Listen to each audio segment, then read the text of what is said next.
Hello बच्चों, आज हम reaction mechanism SN1 and SN2 reaction के बारे में एक्सप्लेन करने जा रहे हैं। अभी तक जो भी आप लोग पढ़े हैं ये फर्स्ट टर्म एग्जामिनेशन के लिए इम्पॉर्टेंट टॉपिक है, इससे ऑब्जेक्टिव कंपटीशन में भी आते हैं। अब देखिए, ध्यान दीजिए, SN1 रिएक्शन क्या होता है। SN1 reaction and SN2 reaction, पहले हम इसका मतलब बताएंगे। SN1 का मतलब होता है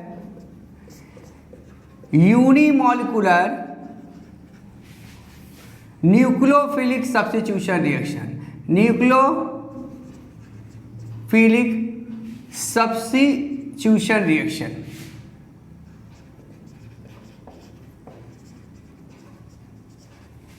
और SN2 क्या होगा? बाईमॉलिक्यूलर न्यूक्लियोफिलिक सब्स्टिट्यूशन रिएक्शन। अब देखिए क्यों इसका नाम बाईमॉलिक्यूलर पड़ा, क्यों इसका नाम यूनिमॉलिक्यूलर पड़ा। देखिए, जब किसी रिएजेंट पे मान लीजिए कोई कंपाउंड है और इस पर कोई अटैकिंग रिएजेंट आ रहा है, मान लीजिए इस पे OH माइनस आया, यानी कोई न्यूक्लियोफिलिक रिएजेंट आया। अब ये न्यूक्लियोफिलिक कुछ भी हो सकता है, OH हो सकता है, कुछ भी, मतलब एक हटाकर एक आया। तो अगर इसका नाम यूनिमॉलिक्यूलर क्यों पड़ा? देखिए, ये 2 स्टेप रिएक्शन है। 2 स्टेप क्यों हुआ? पहले क्या होगा, ये टूटेगा,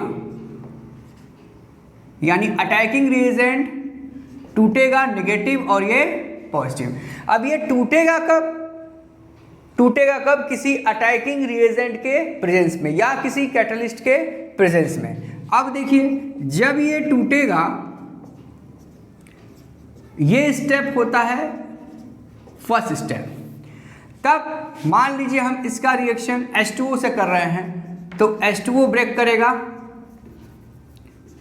H plus and OH minus एन। हमने कोई भी हेलो अल्केन लिया है, एक एग्जाम्पल हमने दिया है आयोडीन। ये सब्स्टिट्यूशन रिएक्शन क्यों हुआ? क्योंकि यहाँ पर कोई हट के कोई, यानी किसी के स्थान पे कोई हटेगा तो कोई वहाँ पर उस प्लेस को ऑक्युपाई करेगा। तो यहाँ पर OH माइनस आया और ये बन गया अल्कोहल। अब देखिए क्यों ये SN1 रिएक्शन हुआ। जब कोई रिएजेंट आया और यहाँ पर ये ऑलरेडी टूटा होगा, यानी कि ये कंपाउंड किस टाइप का कंपाउंड ये SN1 रिएक्शन ज़्यादा फेवर करेगा, ये डिपेंड करता है कि वो कितना अधिक पोलर है। ठीक है, अब डिपेंड करता है, इस पर भी निर्भर करता है कि जो अटैकिंग रिएजेंट आया है वो कितना अच्छा लिविंग ग्रुप है, यानी कि कितना जल्दी लोन पेयर डोनेट करेगा विद रिस्पेक्ट टू अदर। यानी अगर लोन पेयर लिविंग ग्रुप रहेगा अच्छा, तो वो उतना अच्छा फेवरेबल SN1 रिएक्शन करेगा। रिएक्शन अगर 2 स्टेप में होता है तो जो स्लो स्टेप कहलाता है, ये आपका स्लो स्टेप है, यानी पहले ये टूटेगा, तो ये कहलाएगा rate determining step. Rate determining step क्यों? क्योंकि पहले जैसे मान लीजिए कोई काम आप करते हैं, अगर 3-4 स्टूडेंट बैठे हुए हैं, एक बच्चा स्लो कर रहा है, एक बच्चा फास्ट कर रहा है, एक बच्चा पहले कॉपी जमा करके टेस्ट में दे चला गया और एक बाद में गया, तो लेकिन टीचर को उतना ही टाइम रहेगा, तो रेट डिटरमाइनिंग स्टेप कौन सा होगा? जो स्लो स्टेप होगा। यानी अगर कोई रिएक्शन 2 स्टेप में हो रहा है तो जो स्लो स्टेप होगा वो कहलाएगा रेट डिटरमाइनिंग स्टेप।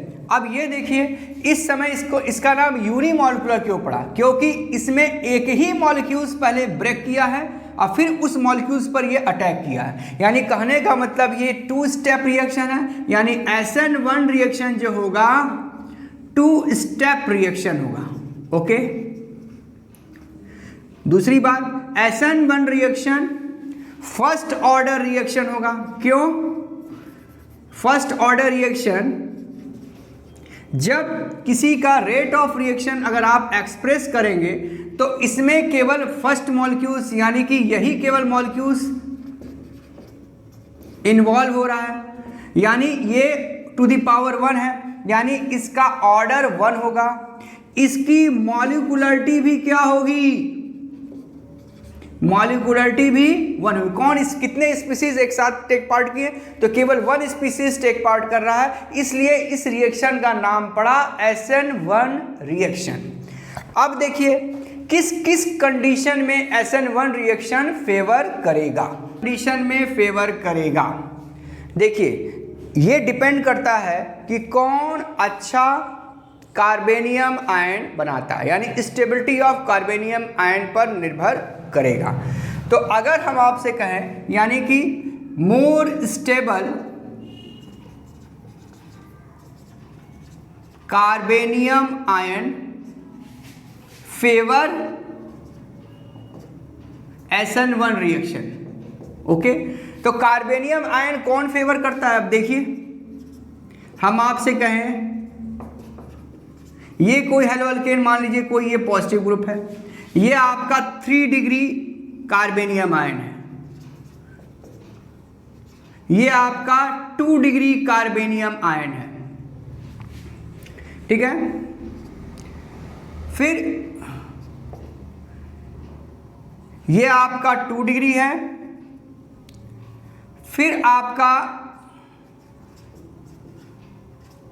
1 डिग्री है, और फिर आपका सिंपल है। यानी कि अगर हम ये कहें ये भी 1 डिग्री कहा जाता है, कहने का मतलब ये है कि ये कार्बेनियम आयन जो जितना स्टेबल, एक्चुअली में जब कोई मान लीजिए कोई हेलो अल्केन, कोई भी हेलो अल्केन अगर ये ब्रेक करता है पॉजिटिव आयन में, तो हम आपको ये कार्बेनियम आयन आप पहले जानते भी होंगे। देखिए जितना स्ट्रॉन्ग, यानी ये क्या शो करेगा, पॉजिटिव इंडक्टिव इफेक्ट, ये क्या शो करेगा, पॉजिटिव इंडक्टिव इफेक्ट, यानी ये क्या करेगा, इस इलेक्ट्रॉन को इसकी तरफ यानी इस डायरेक्शन में डिस्पर्स करेगा, तो इसको न्यूट्रलाइज करने की क्वालिटी ज़्यादा होगी। तो इसका कार्बेनियम आयन यानी अगर ये पॉजिटिव चार्ज होता है, अगर इलेक्ट्रॉन लूज करता है तो ये इसका ऑक्टेट डिस्टर्ब होगा, इसका 6 इलेक्ट्रॉन होगा तो इसको इलेक्ट्रॉन चाहिए, तो ये इसको प्रोवाइड करेगा, तो इसकी स्टेबिलिटी सबसे होगी। फिर उससे कम, यानी इसमें 3 प्रोवाइडर हैं, इसमें 3 प्रोवाइडर है, इसमें 2 प्रोवाइडर है, इसमें केवल 1 प्रोवाइडर है, इसमें 1 भी नहीं। यानी कहने का मतलब ये है कि सबसे स्टेबल कार्बेनियम आयन 3 डिग्री का बनेगा, तो सबसे स्टेबल कौन बनाएगा SN1 रिएक्शन, 3 डिग्री कार्बेनियम आयन। दूसरी बात ये आपको समझ में आ चुका है। अब देखिए ये डिपेंड करता है, यानी जो अच्छा अब स्ट्रॉन्ग लीविंग ग्रुप, अब देखिए स्ट्रॉन्ग लिविंग ग्रुप, अब हम आपसे कहें कौन एटम स्ट्रॉन्ग लिविंग ग्रुप होगा। देखिए लिविंग ग्रुप का मतलब ये हुआ, जैसे हम आपसे हैलोजन की बात कर रहे हैं, मान लीजिए हमने कहा RCl है, RBr है, फिर RI है, फिर RF है। अब इसमें देखिए आयोडीन की साइज सबसे बड़ी होगी, तो आयोडीन की साइज सबसे बड़ी होगी तो इससे आउटर मोस्ट सेल दूर होगा, तो ये इजीली इलेक्ट्रॉन डोनेट कर देगा। यानी अच्छा लिविंग ग्रुप कौन होगा, आयोडीन, तो आयोडीन लिविंग ग्रुप होगा। यानी strong leaving group so SN1 reaction, okay. पहले ये कॉन्सेप्ट समझिए तब हम आगे एग्जांपल देंगे। फिर ब्रोमीन आइड, फिर होगा क्लोरीन, और फिर होगा फ्लोरीन। अब ये तो आपको हमने बताया हैलोजन के रिस्पेक्ट में, ओके। अब स्ट्रॉन्ग लिविंग ग्रुप, जैसे मान लीजिए हम आपसे कहें कि स्ट्रॉन्ग लिविंग ग्रुप किसी अल्कोहल या किसी उसकी बात करें, रिएजेंट की बात करें, स्ट्रॉन्ग ना चाहते हैं, strong acid provide weak leaving group, और वीक एसिड प्रोवाइड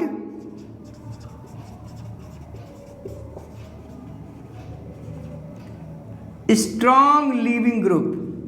तो सारे वीक एसिड जो होंगे स्ट्रॉन्ग लिविंग ग्रुप। अब जितना भी कार्बोनिल कंपाउंड के एसिड होते हैं सब वीक होता है, तो इस वजह से अगर हम ये कहें कि फिनॉल की बात करें तो फिनॉल एक स्ट्रॉन्ग लिविंग ग्रुप होगा, और फिर कौन होगा, वाटर यानी OH आयन, अब फिर कौन होगा, अल्कोहल, यानी ये कहाँ से आया, अल्कोहल से, यानी ये कहाँ से, ये सब स्ट्रॉन्ग लिविंग ग्रुप की तरह बिहेव करेंगे। यानी हम ये कहें किसी के साथ ये अटैच है तो ये अच्छा SN1 रिएक्शन फेवर करेगा।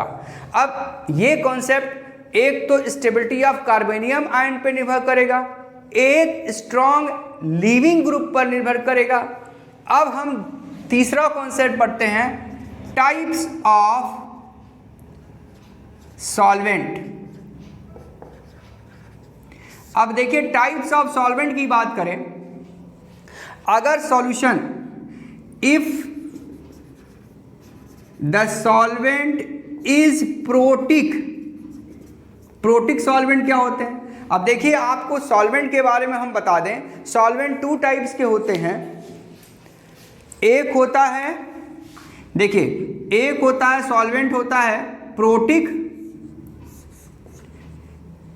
सॉल्वेंट टू टाइप्स के, एक होगा ऑर्गेनिक सॉल्वेंट, एक होगा ऑर्गेनिक सॉल्वेंट, एक होगा पोलर सॉल्वेंट। पोलर सॉल्वेंट, एक पोलर होता है और एक होता है नॉन पोलर। ऑर्गेनिक सॉल्वेंट को हम लोग नॉन पोलर में गिनते हैं, नॉन पोलर सॉल्वेंट। देखिए ऑर्गेनिक में पोलर भी होते हैं और नॉन पोलर भी होते हैं, लेकिन हम नॉन पोलर की बात कर रहे हैं, जैसे CCl4, बेंजीन, ये सब हमेशा SN2 रिएक्शन फेवर करेंगे। और पोलर सॉल्वेंट में दो टाइप्स के होते हैं, एक होता है प्रोटिक सॉल्वेंट और दूसरा होता है नॉन प्रोटिक सॉल्वेंट। देखिए जो सॉल्वेंट आपको H+ आयन प्रोवाइड करे, यानी अब हम कहें यहां पर दो टाइप के सॉल्वेंट की बात करें तो प्रोटिक सॉल्वेंट क्या होंगे? प्रोटिक सॉल्वेंट वो होंगे provide H+ ion, provide H+ ion. अब देखिए इसमें सबसे पॉपुलर आपका है H2, सबसे ज़्यादा प्रोटिक सॉल्वेंट इसी को यूज़ किया जाता है। या आप मेथनॉल ले लीजिए या आप एथेनॉल ले लीजिए, ये सब प्रोटिक सॉल्वेंट हैं जिनका यूज़ हम लोग प्रोटिक सॉल्वेंट की तरह करते हैं। अब देखिए अमोनिया भी, अमोनियम लिक्वायर भी प्रोटिक सॉल्वेंट की तरह बिहेव करता है। नॉन यानी ए प्रोटिक सॉल्वेंट, यानी जो हमको H+ आयन न प्रोवाइड करे। तो जैसे आप मान लीजिए ईथर, सबसे ज़्यादा पॉपुलर डाइइथाइल ईथर, ठीक है। ईथर अगर सॉल्वेंट है तो ये ए प्रोटिक सॉल्वेंट हुआ। फिर आपका थायो ईथर, देखिए ये थायो ईथर है, ये भी ए प्रोटिक सॉल्वेंट है। यानी जब भी तुमको ए प्रोटिक सॉल्वेंट की बात आएगी तो उस सिचुएशन में आप साइक्लोपेंटाइल ईथर, ये सब ए प्रोटिक सॉल्वेंट हैं। अब मुद्दा ये आया ऑर्गेनिक सॉल्वेंट में यानी नॉन पोलर सॉल्वेंट में तो SN2 रिएक्शन फेवर करेगा, लेकिन पोलर सॉल्वेंट अगर हो यानी प्रोटिक सॉल्वेंट हो, प्रोटिक जो H+ आयन प्रोवाइड करते हैं, तो उस सिचुएशन में SN1 रिएक्शन फेवर करेगा, SN1 रिएक्शन फेवर करेगा। और ए प्रोटिक में SN2 रिएक्शन फेवर करेगा। अब SN2 रिएक्शन क्या होता है अभी हम एक्सप्लेन करेंगे, पहले SN1 समझिए। यानी 2 स्टेप रिएक्शन होगा, उसका ऑर्डर भी 1 होगा। और हमने क्या क्या समझा? हमने ये समझा कि कोई भी रिएक्शन जिसका कार्बोनियम आयन स्ट्रांग होगा, अभी हमने पहले बताया था, और जो स्ट्रांग लिविंग ग्रुप होगा वो SN1 रिएक्शन फेवर करेगा, और जो प्रोटिक सॉल्वेंट में होगा वो SN1 रिएक्शन फेवर करेगा, और जो ए प्रोटिक सॉल्वेंट होगा वो SN2 रिएक्शन में फेवर करेगा। और ऑर्गेनिक सॉल्वेंट में भी आपका SN1, देखिए ऐसा नहीं है कि जो SN1 रिएक्शन जिस तरफ से नहीं करेगा, जो SN1 नहीं करेगा वो SN2 करेगा। कई ऐसे केस आपको दिखेंगे। जैसे हम कहें टेम्परेचर की बात करें तो टेम्परेचर क्या होता है? Bond breaking. तो अगर हम कहें टेम्परेचर, लो टेम्परेचर पर SN1 और SN2 यानी कि यूनिमॉलिक्यूलर और बाईमॉलिक्यूलर, अब हम कहें SN1 भी फेवर करेगा लो टेम्परेचर पे, फेवर करेगा, SN2 भी फेवर करेगा एट लो टेम्परेचर। तो आपको हम ये बताया जाए, फिर हम आपको SN2 का रिएक्शन मतलब बता दें। SN2 रिएक्शन देखिए, यानी SN1 रिएक्शन, एक तो जितना अधिक स्ट्रॉन्ग कार्बेनियम आयन होगा वो SN1 रिएक्शन फेवर करेगा। दूसरी बात, जो स्ट्रॉन्ग लिविंग ग्रुप प्रोवाइड करेगा वो SN1 रिएक्शन फेवर करेगा। और स्ट्रॉन्ग लिविंग ग्रुप में अभी हम बताएंगे कि SN1 और SN2 दोनों केस में ये फेवर करेगा, यानी लिविंग ग्रुप जितना स्ट्रांग होगा उतना किसी को भाई अगर हम कहें कोई हटेगा तो कोई आएगा तो वो मोर स्टेबल कंपाउंड होगा। इसी वजह से यानी कि जितने भी SN2 रिएक्शन SN1 रिएक्शन होते हैं सब के सब एक्सोथर्मिक रिएक्शन शो करेंगे। यानी जब कोई डिस्प्लेसमेंट, यानी कि हम ये कहें अगर आपका सब्स्टिट्यूशन रिएक्शन हो रहा है तो एक रिएजेंट दूसरे रिएजेंट को डिस्प्लेस कर रहा है, तो जो पहला रिएजेंट था वो लेस स्टेबल था और जो दूसरा रिएजेंट था वो मोर स्टेबल हुआ। यानी कि सारे SN1 और SN2 reaction always show exothermic reaction. अब जरा SN2 रिएक्शन बता दें फिर हम कंपेयर करेंगे। देखिए SN2 रिएक्शन क्या होता है, जब कोई रिएजेंट, मान लीजिए अगर कोई रिएजेंट अटैकिंग रिएजेंट आता है, वो क्यों ये बाईमॉलिक्यूलर हुआ। देखिए एक्चुअली में क्या होता है कि जब इसका स्ट्रक्चर ये ब्रेक करता है, अभी ब्रेक करने वाला ही रहता है, देखिए बॉन्ड जुड़ा हुआ है, ये बॉन्ड जुड़ा हुआ है, ये हाइड्रोजन, अब ये देखिए क्या होता है, थोड़ी देर के लिए मान लीजिए इसका हम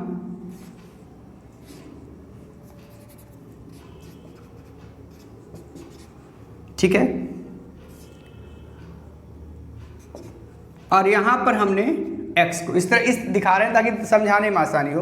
तो इसमें क्या होता है, यहीं पे बॉन्ड ब्रेक करता है। तो जब अटैकिंग रिएजेंट आएगा, मान लीजिए हम इसका रिएक्शन एक्वस KOH से कर दिए, तो जब अटैकिंग रिएजेंट आएगा तो वो इस साइड पर नहीं अटैक करेगा। अटैकिंग रिएजेंट आएगा तो मान लीजिए इसमें OH माइनस आयन और K+ आयन ब्रेक किया, तो OH माइनस आयन कहाँ अटैक करेगा, पीछे से अटैक करेगा, आगे से अटैक नहीं करेगा।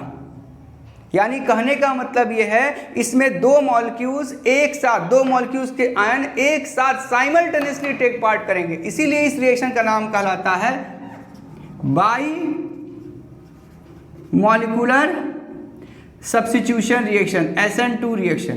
क्लियर। यानी कहने का मतलब यह है कि जब अटैकिंग रिएजेंट जाएगा तो यहां पर OH आयन अटैक करेगा। अब ये कहेगा ये इसको डिस्पर्स कर देगा, ये स्ट्रॉन्ग लिविंग ग्रुप होगा तो ये इसको डिस्पर्स करके बाहर निकाल देगा, और अगले मतलब ये वन स्टेप रिएक्शन है, ये वन स्टेप रिएक्शन है। यानी यहीं पर क्या होगा, प्रोडक्ट स्प्लिट करके ये आपका H है, OH यहाँ जुड़ जाएगा और यहाँ पर X माइनस निकल जाएगा। इस तरीके से ये वन स्टेप रिएक्शन है, इसलिए हम कहते हैं, और यानी ये वन स्टेप रिएक्शन है। वो क्या था, वन स्टेप रिएक्शन। दूसरी बात ये बाईमॉलिक्यूलर रिएक्शन है, बाईमॉलिक्यूलर रिएक्शन है। तीसरी बात इसका ऑर्डर क्या होगा, इस रिएक्शन को एक्सप्रेस करेंगे तो R इज इक्वल टू, देखिए एक तो साइमल्टेनियसली OH माइनस आयन और ये पूरा का पूरा ग्रुप एक साथ टेक पार्ट किया है, यानी इस सिचुएशन में इसका ऑर्डर क्या होगा 1+1, यानी कि इसकी ऑर्डर क्या हो जाएगी 2। यानी ये वन स्टेप रिएक्शन है, बाईमॉलिक्यूलर है, इसका ऑर्डर 2 है। अब सुनिए, अब ये किस अब देखिए हम दोनों कंपेयर करके बता रहे हैं। देखिए SN2 रिएक्शन वो स्टेबिलिटी ऑफ कार्बेनियम आयन पर निर्भर करता है, तो इसमें हम कहेंगे 3 डिग्री, 2 डिग्री और 1 डिग्री कार्बेनियम आयन। यानी अगर कार्बेनियम आयन की बात करेंगे तब तो ये यहाँ पर इलेक्ट्रॉन डेंसिटी की वजह से 3 डिग्री सबसे स्टेबल होगा, फिर 2 डिग्री होगा, फिर 1 डिग्री होगा और फिर सिंपल की बात करेंगे, इसमें ये कहानी पलट जाएगी। क्यों? क्योंकि ये कार्बेनियम आयन पे ठीक उल्टा होता है। तो इसमें क्या होगा, सबसे स्टेबल होगा सिंपल, यानी 1 डिग्री, फिर 2 डिग्री और फिर 3 डिग्री। कार्बेनियम आयन के रिस्पेक्ट में ये केस बस उल्टा होगा। अब सुनिए पहली बात। दूसरी बात, ये स्ट्रॉन्ग लीविंग ग्रुप पर निर्भर करेगा, लीविंग ग्रुप पर निर्भर करेगा। यानी अगर हम ये कहें ये आयोडीन है, ये ब्रोमीन है, ये क्लोरीन है और ये फ्लोरीन है, तो स्ट्रॉन्ग लीविंग ग्रुप आयोडीन होगा। तो ये इससे ज़्यादा फास्ट, यानी आयोडीन हो और केवल ब्रोमीन हो तो आयोडीन आपका SN1 रिएक्शन फास्ट करेगा, यानी ये ज़्यादा फेवर करेगा। और SN2 में भी यही कहानी होगी, यानी ये भी स्ट्रॉन्ग लिविंग ग्रुप पर निर्भर करेगा। ये आप जान लीजिए, ये दोनों कंडीशन में फेवर करेगा। इसमें भी आयोडीन, ब्रोमीन, क्लोरीन और फिर फ्लोरीन, ऑर्डर इसमें यही रहेगा। अब सुनिए, और अगर यही फिनॉल का केस रहता, यानी अगर ये फिनॉल का केस रहता, यानी H2O का केस रहता, या तब भी ये फेवर करेगा। और इस सिचुएशन में भी यही कहानी होगी, यानी अगर कोई वीक एसिड होगा वो उतना ही स्ट्रॉन्ग लीविंग ग्रुप होगा। ये सब वीक एसिड है इसलिए ये सब स्ट्रॉन्ग लिविंग ग्रुप है, तो ये सब SN1 रिएक्शन फेवर करेगा। तीसरी बात, हम ये कहें प्रोटिक सॉल्यूशन में, प्रोटिक सॉल्वेंट में SN1 रिएक्शन फेवर करेगा, ये क्या करेगा, SN1 फेवर करेगा। और तीसरी बात, चाहे नॉन पोलर सॉल्वेंट हो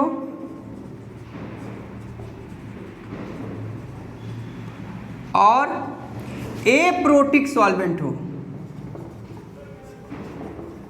तो वो क्या फेवर करेगा, SN2 रिएक्शन फेवर करेगा।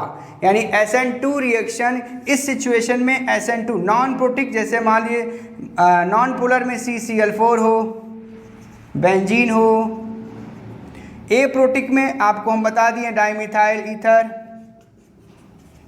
ठीक है। आप इवन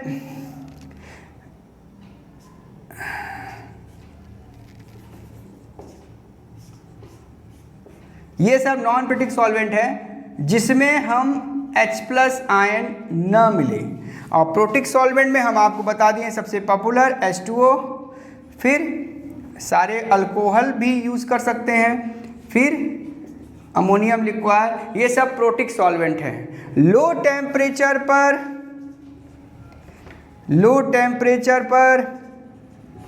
बच्चों, लो टेम्परेचर पे, चौथा पॉइंट, लो टेम्परेचर पर ये भी फेवर करेगा और लो टेम्परेचर पर ये भी फेवर करेगा।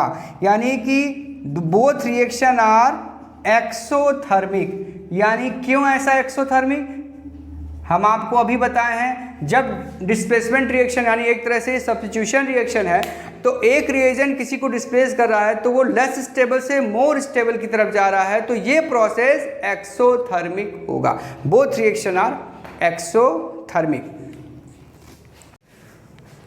देखिए कुछ हम एग्जाम्पल हम आपको दे रहे हैं। अगर हम आपसे कहें कि कौन SN1 रिएक्शन ज़्यादा फेवर करेगा, जैसे हम आपसे कहें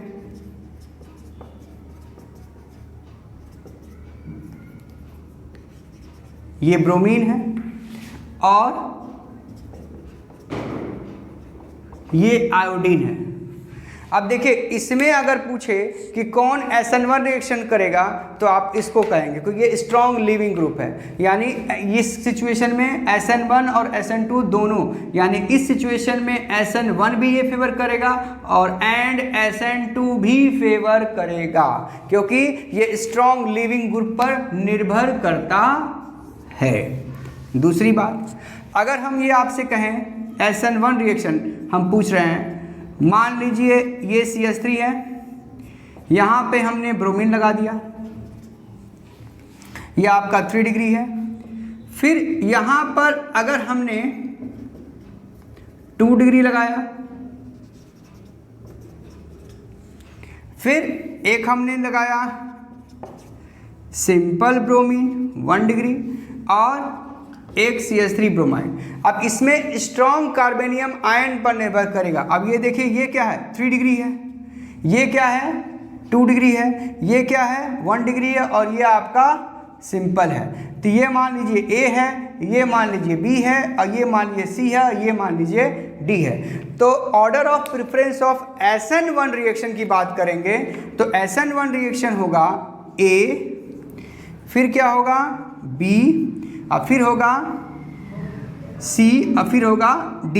ये प्रेफरेंस ऑफ SN1 रिएक्शन है। लेकिन यहाँ पर SN2 बदल जाएगा, यहाँ पर ये D हो जाएगा, ये C हो जाएगा, फिर B हो जाएगा, फिर ये होगा। अगर ये SN2 आपसे पूछा तो SN2 में ये ऑर्डर लिखिएगा और SN1 में ये ऑर्डर लिखिएगा। यानी ये किस पर निर्भर करता है, स्टेबिलिटी ऑफ कार्बेनियम आयन पर, स्टेबिलिटी ऑफ कार्बेनियम आयन। तो कार्बेनियम आयन अगर ज़्यादा स्टेबल होगा तो SN1 और कम स्टेबल होगा तो SN2।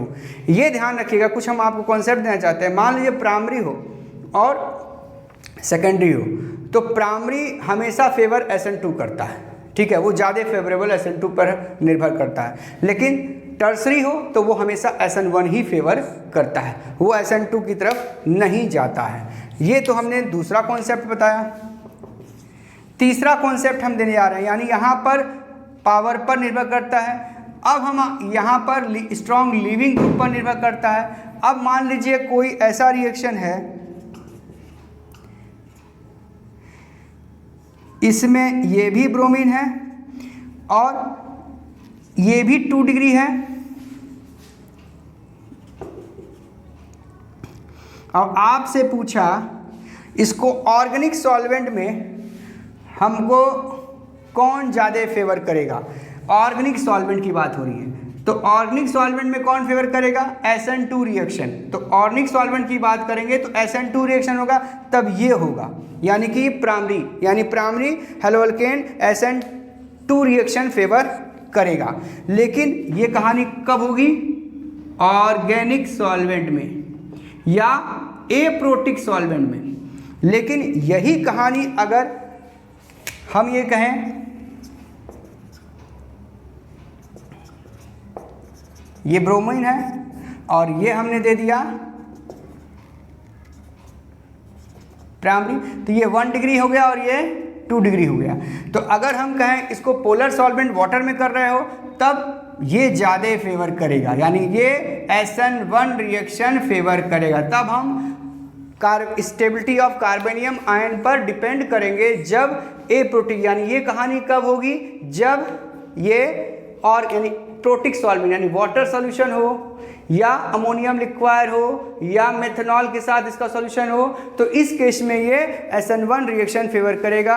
और इस सिचुएशन में पोलर यानी अगर मान लो HCl यानी एसिडिक सॉल्यूशन हो तब भी ये SN1 रिएक्शन फेवर करेगा। और ऑर्गेनिक सॉल्वेंट में ये हाँ देखिए बच्चों, इसमें आप देखिए, इसमें ब्रोमीन अगर अटैच किया है तो इसमें अगर इस पे कार्बेनियम आयन बनेगा। पहले हम इस टाइप के एग्जाम्पल में स्टेबल कार्बेनियम आयन, यानी अगर आपको यहाँ पे SN1 रिएक्शन पहचानना है तो देखिए यहाँ पर इसके अल्फा कार्बन पे डबल बॉन्ड भी है तो यहाँ रेजोनेंस भी आएगा, देखिए। और यहाँ पर भी इसका अगर हम कहें यहाँ कार्बन है, 1 कार्बन 2 कार्बन 3 कार्बन, यानी यहाँ 3 डिग्री हो गया और यहाँ पर 2 डिग्री हुआ।